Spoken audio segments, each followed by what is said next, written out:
ligação, ligue para a nossa emissora. Você em qualquer ponto da cidade, recebendo uma ligação agora de Guarabira está sendo palco. Discos voadores. Objetos voadores sobrevoando. Muita atenção, cuidado.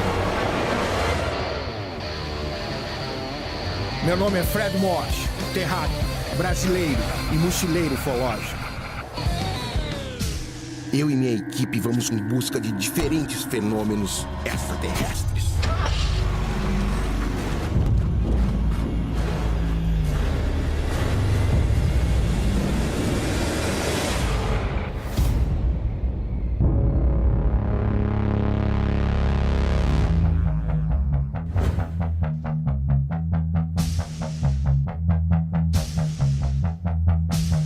Vista do alto, Guarabira teve durante muito tempo o formato de um OVNI gigante.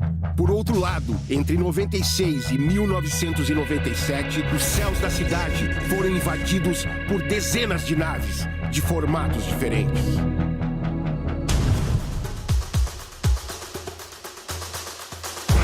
Há pouco mais de 20 anos, um grupo de amigos uniu suas diferentes habilidades para documentar e estudar os eventos de uma onda ufológica sem precedentes na história do país.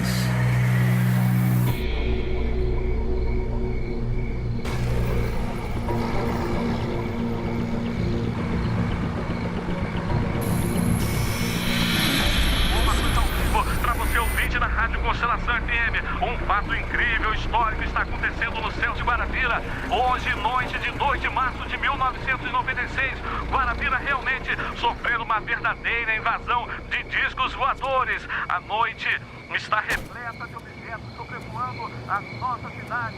A Dona Cleuma,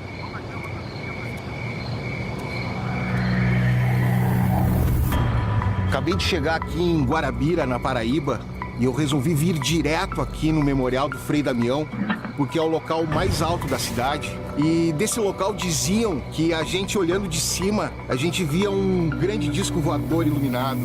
Mas eu vim realmente para cá para pesquisar um caso de uma grande onda ufológica que aconteceu aqui em 1996. A invasão de OVNIs de 1996 intensificou os trabalhos do Grupo de Estudos de Pesquisas Ufológicas de Guarabira, unindo as diferentes habilidades de 5 amigos na busca de respostas sobre a vida além das estrelas.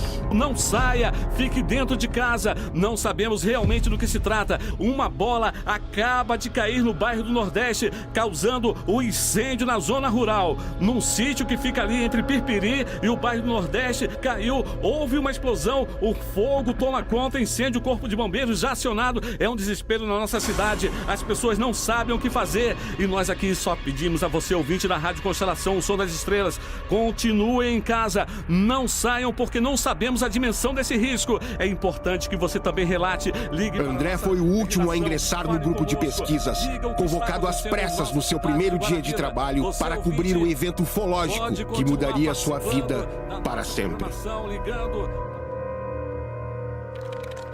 Então a minha entrada na ufologia foi através do Wellington, que eu já conhecia, vamos dizer assim, casualmente me chamou de surpresa. Aí eu vim, né, cara, sem saber, ele não disse o que era.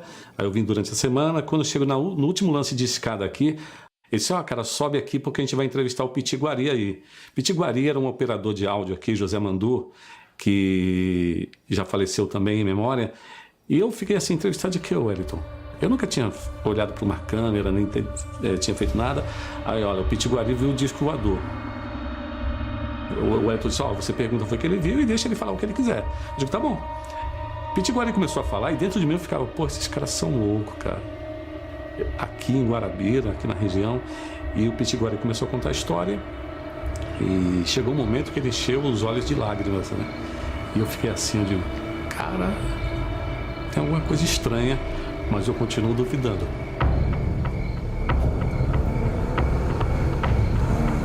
Depois dessa entrevista, né, ele chegou para mim e falou, a gente está montando um grupo aí para a gente investigar aparições ufológicas na região. Eu queria que você fizesse parte. Eu não vou dizer que eu entrei na ufologia, o Wellington me jogou na ufologia. O André Santos, até hoje meu parceiro, ele cuidava da parte de comunicação. Fazia todo esse elo entre a gente e a rádio que nos deu apoio, né? Na época ele trabalhava lá também. E quando eles montaram esse grupo, eu falo eles porque eu entrei, eles montaram mesmo, eu entrei por acaso, só para me divertir mesmo, e a brincadeira do programa, mas eles começaram a viajar para outras cidades, né? Mas nós iniciamos no centro da cidade, começou por lá e seguiu por todos os bairros de Guarabira, né? Porque achava interessante, principalmente nos pontos altos.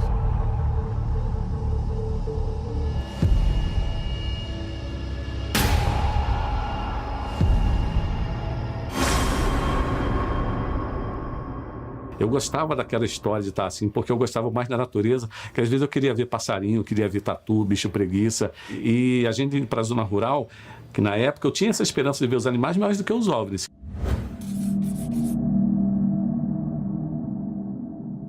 E aqui em Guarabira não estavam acontecendo ainda os fenômenos. Não acontecia nada. Nada, mas nada absolutamente. Eu acho que a gente passou alguns dias, algumas semanas, eu não lembro. Até que alguém ligou para a rádio Constelação, um ouvinte, e disse: eu vi um objeto assim. Na Rádio Constelação FM, o som das estrelas, nessa cobertura excepcional na nossa programação. De fato, e aí o Ayrton falou: cara, o pessoal está começando a vir em Guarabira, a gente não vai poder, é melhor a gente ficar por aqui. E aí tinha o apoio da rádio, e a rádio ela passou a ter um certo protagonismo também. Foi muito importante, porque à época também um diretor chamava-se Pedro Alves. E Pedro Alves, ele foi a pessoa que fundou a ufologia aqui em Guarabira. A rádio, sob o comando do Pedro Alves, ela incorporou, sabe? Ela abraçou a causa. Inclusive outras rádios da região criticavam. Porque a gente sabe, né, que o pessoal leva para o lado ridículo, aquela coisa toda, e o papel da rádio foi fundamental nisso aí, certo? E depois a população ficou nos apoiando.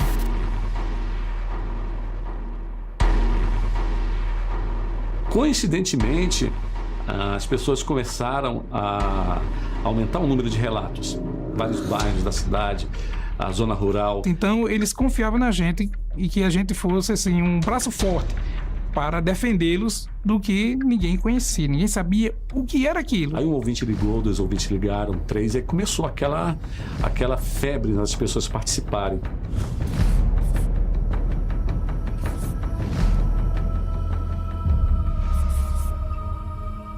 Pela grande quantidade de objetos avistados por todo mundo, por toda a população de Guarabira, a gente observou que a população ficou com medo.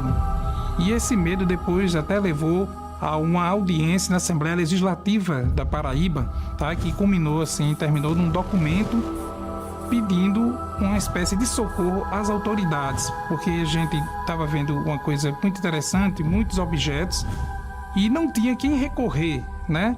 Até então, assim, na época, a nossa falta de experiência. Então, a gente também ficou com medo. E a onda, ela cresceu. Cresceu de uma maneira que eu comecei a perder a lógica dos meus sentimentos, das minhas crenças, da minha fé, porque não era possível que tanta gente estivesse mentindo. Ligue para seus familiares, informe. Hoje, Guarabira sofreu uma invasão de discos voadores.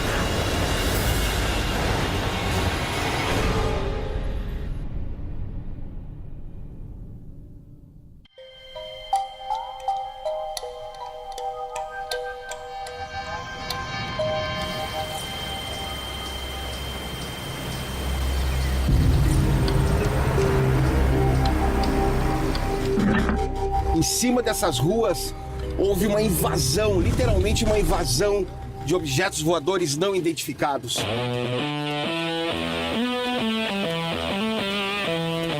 Eu vim pra cá para encontrar com os protagonistas dessa história, os membros do grupo de pesquisas ufológicas aqui de Guarabira. E eu vou tentar reunir todos eles 20 anos depois. Equipe interessante.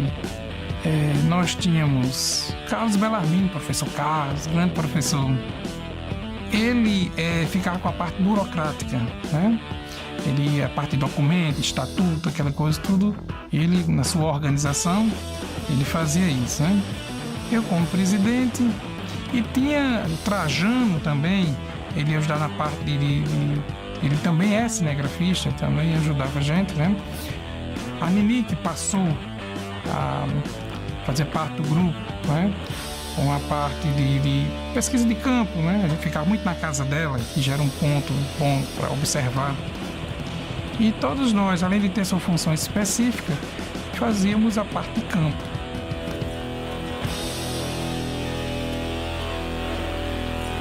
Cheguei aqui na Faculdade Estadual da Paraíba para encontrar com o professor e ufólogo Carlos Bellarmino.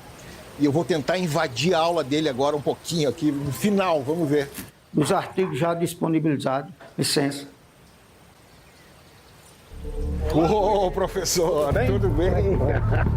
Tudo bom? A gente fica à vontade. Tudo bem? Aqui é o amigo Fred, é curioso da ufologia, o nosso amigo. Tô dando uma olhadinha aqui no estatuto, feito na época, né, professor, do EPUG, que Equipe de Pesquisa Ufológica. Lógicas de Guarabira. Nossa, que legal. Eu tava olhando aqui, tem umas coisas bem interessantes, né? Ao consultor de pesquisa de campo, no desempenho de suas funções, cabe-lhe, entre outras, as seguintes atribuições: entrevistar pessoas que tiveram contatos de primeiro, segundo, terceiro graus em documento, fotografias, fitas cassete, fitas de vídeo. Mas chegou um momento que, se a gente fosse registrar todos os relatos, todas as aparições, ia ficar uma coisa infinita, não tinha como, né? Foi o que é chamado a verdadeira invasão, sabe? Vira um show. Todas as noites, sem exceção, apareciam objetos. Foi em outubro de 96, mas de março até outubro não deixou de aparecer. Foi um dia especial na vida da gente, porque houve breakout, tivemos uma visão mais forte. Era como se abrisse um corredor imenso, né? Esse arco de energia se abrisse e ali todas as naves encontrassem um alinhamento para navegar de uma maneira mais rápida e com a intensidade de luz grande em cada uma. E começou a aparecer, cara.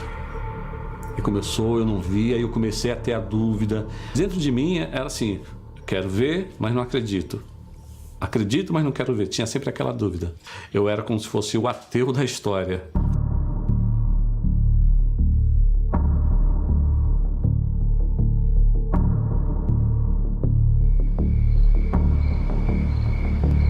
Guarabira havia se transformado no palco do maior espetáculo de naves no céu do país. Uma gigantesca avenida de OVNIs, com diferentes formatos e tamanhos. Mas um desses objetos traria pânico aos moradores da cidade, chamando a atenção de ufólogos do mundo todo. Mas nessa noite, 14 de outubro de 96, acho que foi o ápice de toda essa história em Guarabira, onde o pessoal viu uma nave extremamente grande, triangular, que por onde ia deixava uma fumaça tipo luminosa, tá? Bastante interessante, que causou pânico nos hospitais, na praça. Por onde esse objeto foi visto, para se ter ideia da dimensão do objeto, quando se olhava para cima só se via o objeto. Uma plataforma muito grande, imensa, cobria a praça de uma ponta para outra.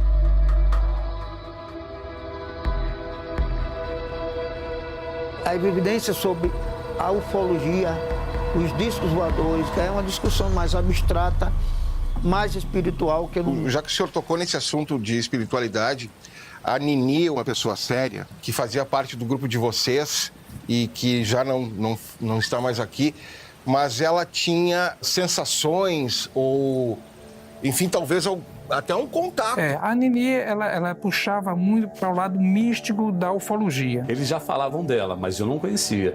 Que ela foi sempre, do início, foi uma das pessoas que sempre viu, sempre participou, dava relatos, ligava para a rádio. E como eu não a conhecia, eu ficava naquela história, pô, esse povo, todo mundo ligando, o que será que está acontecendo? Ela tinha uma coisa de ficar meio num transe e dizer, agora vai passar uma nave charuto. O que você está vendo lá dentro? Não, estou vendo coleta de folhas, coleta de terra, um laboratório enorme lá dentro, o cara manuseando um feto E a turma ficava tudo ouvindo ela nessa condição.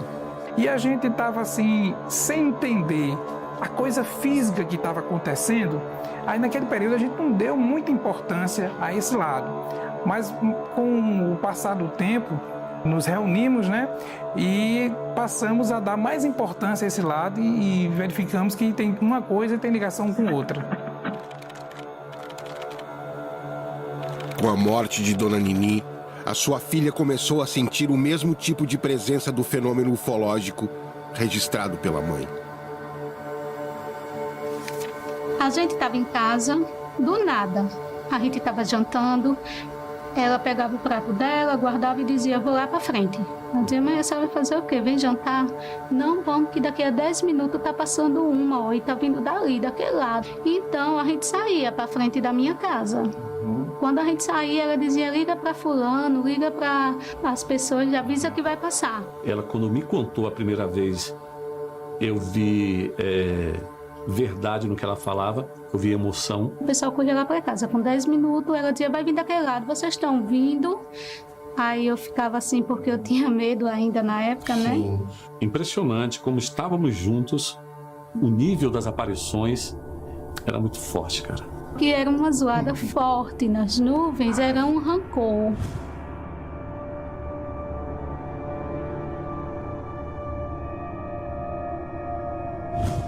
Satira foi a primeira pessoa que me tocou assim, realmente, que eu disse, caramba, tem alguma coisa muito estranha acontecendo. O senhor sentiu alguma coisa, João? Não, sentia quando... Tem dois tipos de naves diferentes.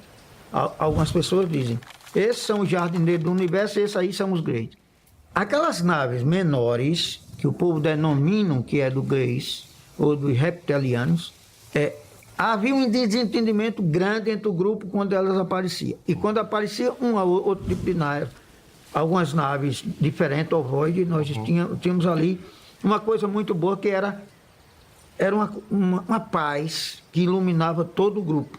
Me diz uma coisa, o que é isso aqui que tu trouxe? Isso aqui é um diário da minha mãe, que eu trouxe para você dar uma olhada, Tá. no qual tem dizendo todas as anotações, o dia que ela via, as pessoas que estavam com ela, as formas, cores, quantidade e modelo. Tem tudo anotado. Olha só.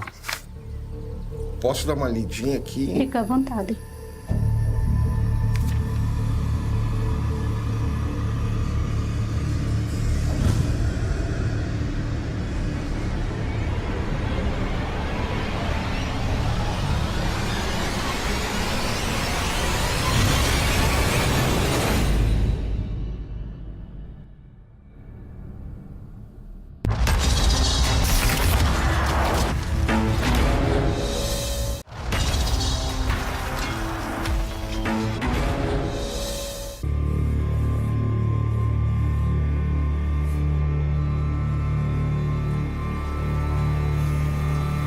A grande invasão de naves no céu de Guarabira duraria mais de 2 anos.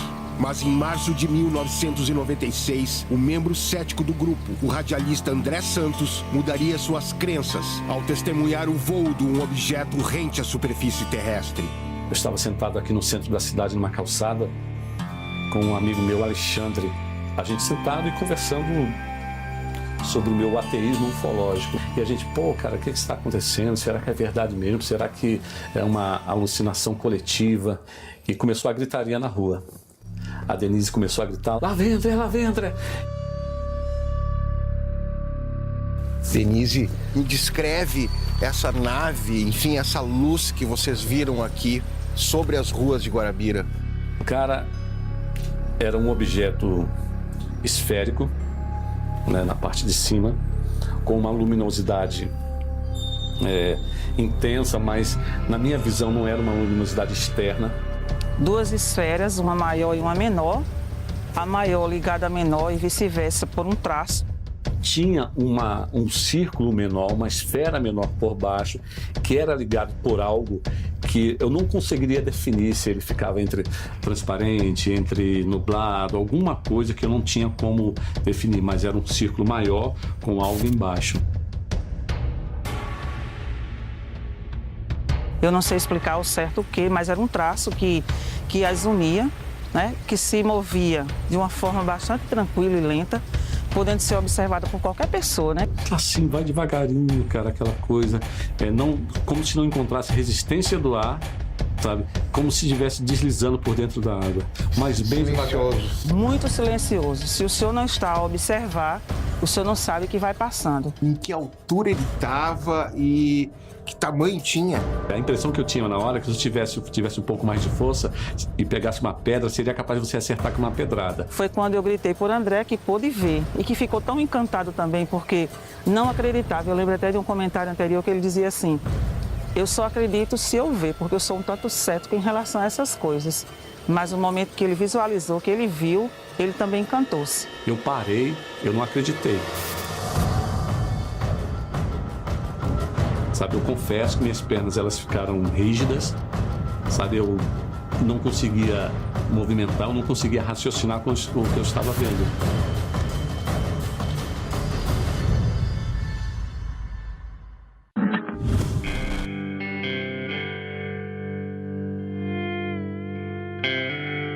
Porque o grupo era assim, não era um grupo que estava todo o tempo junto, mas Vocês eram sempre... jovens da época. Era, sempre junto, a gente conversava, batia um papo, e o assunto era ufologia. E quando nos juntávamos, nós quatro, eu acho que aquilo gerou algum tipo de energia, pela crença do Wellington, pelos lados positivos, na minha falta de fé. Eu era o polo negativo, alguma coisa em relação a isso. Parecia que quando a gente estava reunido, esses objetos, eles vinham para cá e ficavam se exibindo para a gente. Eles apareciam como se estivesse fazendo uma demonstração para o grupo. Parece que ela canalizava essa energia, né? E sabia quando essas luzes vinham aparecer.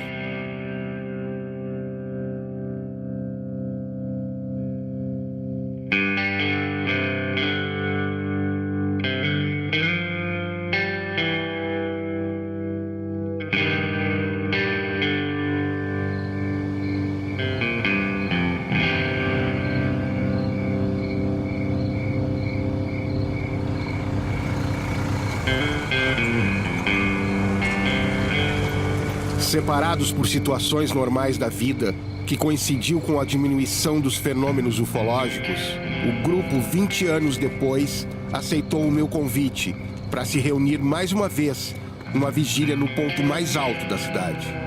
Como é que tá? Beleza, menino. Tudo bem.